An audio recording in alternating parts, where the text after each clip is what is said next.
Ukraine expected to be on the defensive throughout 2024. Sustainability strategy. The Ukraine spring and summer offensive of 2023 fell short of the high expectations that were expressed and well short of the spectacular Ukraine success in the spring and summer of 2022. This was despite the greater and much touted Western support of modern main battle tanks such as the British Challenger 2, the German Leopard 2, and the American M1 Abrams, and armored personnel carriers, among other advanced weapon systems to the Ukraine army. The offensive cost and inflicted high casualties, but were stopped by the Russian defensive trenches, minefields, and its vast array of artillery. After the offensive, the Ukraine and Western military leaders and experts concluded that the war was moving to a static phase. Ukraine and its partners now must contemplate what the future conduct of the war looks like. There are several factors that are shaping the future of the Ukraine war.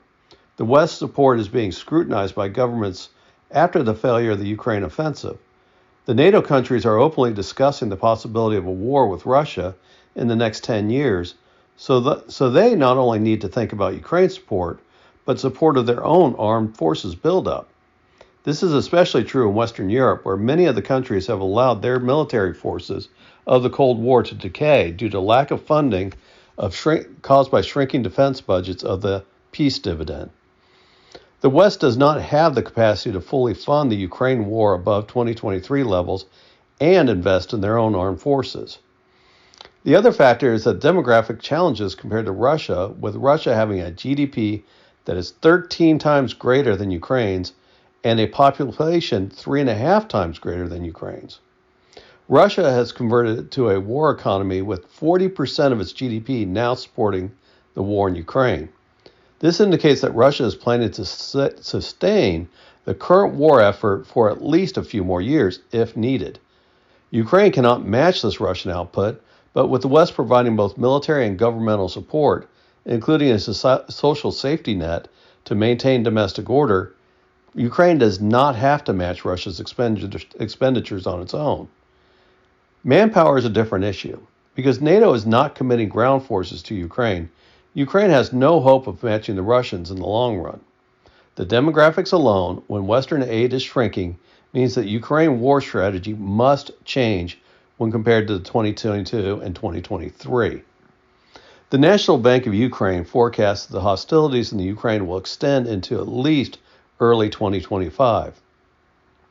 The NBU assesses that even with Russia moving to a war economy, it will not have the capability to manufacture or procure the weapons needed to conduct any large-scale offensives that will allow it to capture large amounts of territory. The most likely is a focus on geographic points on or near the current lines. This can also be means for Russia to wear down Ukraine forces in a battle of attrition that the Ukrainians cannot win. The indication is that 2024 will be a static war in the south and east of Ukraine, with no large-scale attempts to capture territory expected by either side. The reality of no large ground gains is to be expected in 2024. There is a shift of strategies to sustain Ukraine past 2024. The United Kingdom is moving to a longer-term commitment of support, along with more short-term aid, to the Ukraine with a 10-year agreement to increase Ukraine's security in the Black Sea. The UK is agreeing to provide naval expertise and capabilities to the Ukraine, as well as financial and intelligence aid. This will help Ukraine to navigate commerce through the Black Sea, which is important for its agricultural exports to support its economy, as well as to prevent the Russian Navy from operating effectively out of the Crimea.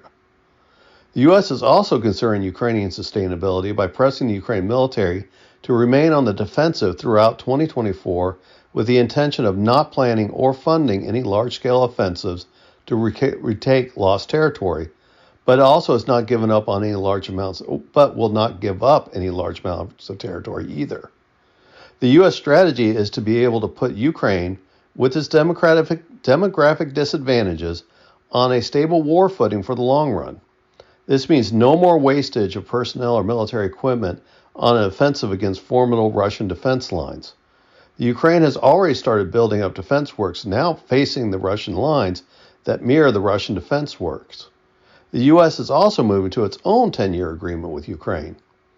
The U.S. 10-year proposal will be separate of short-term military aid and is directed towards industrial repair and expansion and improve Ukraine's ability to export their goods, complementary to the UK Black Sea Agreement.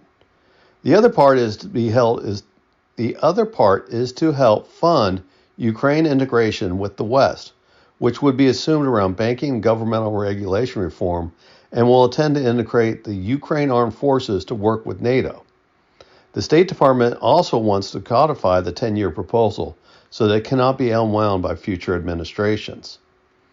The U.S. proposal is problematic in that it appears to be taking the role of the European Union, or it plans on the U.S. funding the Ukraine integration as the European Union. The less problematic issue is the integration of Ukraine to NATO standards, as long as it is not anticipated to be part of a NATO-Ukraine ascension plan. Ukraine-NATO integration is the most important step needed to answer the long-term security concerns of Ukraine. The problem with the U.S. proposal is that it does not incentivize a peace solution in Ukraine, but sets Ukraine on a long-term war path that will continue to require Western support. The war has entered a new phase as Russia, Ukraine, and the West strategies from February 2022 to February 2024 is that no side can force a decisive win. The Russian economy on its way to a war footing, the West is stepping up its own production, but not to war levels, and the West is creating plans to put Ukraine on a long-term path to withstand a long war with Russia. The intent of both Russia and Ukraine, with its Western partners, strategy appears to be find ways forward to outlast each other's resolve to obtain final victory. The question must be what is